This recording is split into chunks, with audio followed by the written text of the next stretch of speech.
ये कल जो बैठक है उसमें तो रहेंगे हम लोग, और हमें उम्मीद है देश के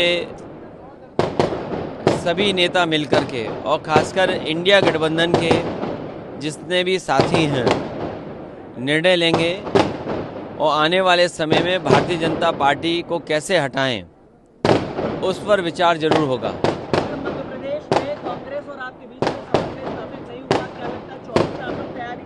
मध्य प्रदेश की बात खत्म हो गई और विधानसभा के चुनाव भी खत्म हो गए। अब ये जो बात चलेगी वो है 2024 के चुनाव को लेकर के। एनडीए हारे, इंडिया जीते, उसकी रणनीति में पीडीए कहीं न कहीं रहेगा। हमारी रणनीति पीडीए है, पीडीए ही एनडीए को हराएगा, पीडीए एनडीए को हरा करके इंडिया को जिताएगा। सर, स्वामी प्रसाद मौर्य लगातार बयान देते हैं और उससे आप पर निशाना साधा जाता है, क्या बयान से सहमत रहते हैं? धर्म की बहुत सारी चीज़ें ऐसी हैं जिनको जैसी हैं वैसे ही स्वीकार कर लीजिए। धर्म की किसी चीज़ पर कोई बहस नहीं हो सकती है। धर्म जैसा होता है वैसा ही स्वीकार करना होता है। सनातन को लेकर हाल में फिर एक बयान दिया उन्होंने। अब बीजेपी के लोगों ने किसी को सनातन समझाया ही नहीं। बीजेपी के लोगों को समझाना चाहिए। सनातन धर्म तो हम ही यही मानते हैं कि पेड़ को पूजो, हवा को पूजो, आग को पूजो, धरती को पूजो।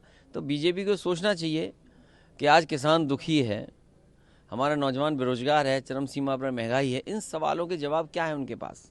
सर, 3 स्टेट में चुनाव हो गया, ईवीएम पर अब इस बार सवाल नहीं उठाया गया, क्या लगता है आपको इस बार ठीक रहा? भारतीय जनता पार्टी ने एक नया नारा दिया, विकसित भारत बने।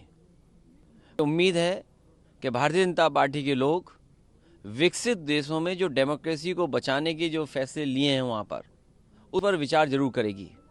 दुनिया के जितने भी विकसित देश हैं वहाँ बैलेट से वोटिंग पड़ रही है, और अमेरिका जैसा देश जो सबसे ताकतवर है वो महीनों वोट डालता है। तो अगर भारत को विकसित देश बनाना है तो कम से कम बैलेट वाली नकल विकसित देशों की जरूर करेंगे। सर, भाजपा ने एक नारा और दिया था, रामलला हम आएंगे, उसके बारे में क्या कहना है? उस पर क्या कहना, अब तो उद्घाटन होने जा रहा है और बहुत से लोगों को बुलाया जा रहा है। आप जा रहे हैं? नहीं, ये कहा गया है कि किसी जिस पर निमंत्रण नहीं है वो घुस नहीं सकता। तो अब ये बताइए, अब ये भी कंट्रोल कर रहे हैं कि निमंत्रण भगवान राम किसको देंगे। ये कंट्रोल तो नहीं होना चाहिए। जिसको हम और आप अभी हमारे साथी ने सनातन धर्म की बात कही, याद करिए, और हम सब बचपन से जानते हो, सीखे, जिसको भगवान बुलाते हैं उन्हीं को मौका मिलता है। अब जब बुलाएंगे तो हम लोग जाएंगे। सर, अभी आया न्योता नहीं आया अभी तक? भाई उनके न्योता से हमारा न्योता क्या लेने देना? भगवान, आप और हम सनातनी नहीं हो, तुम बिल्कुल हो ना। फिर सनातन धर्म में क्या है कि भगवान का जब बुलावा आता है तो अपने आप चले जाते हैं, जब बुलावा आएगा तो जाएंगे।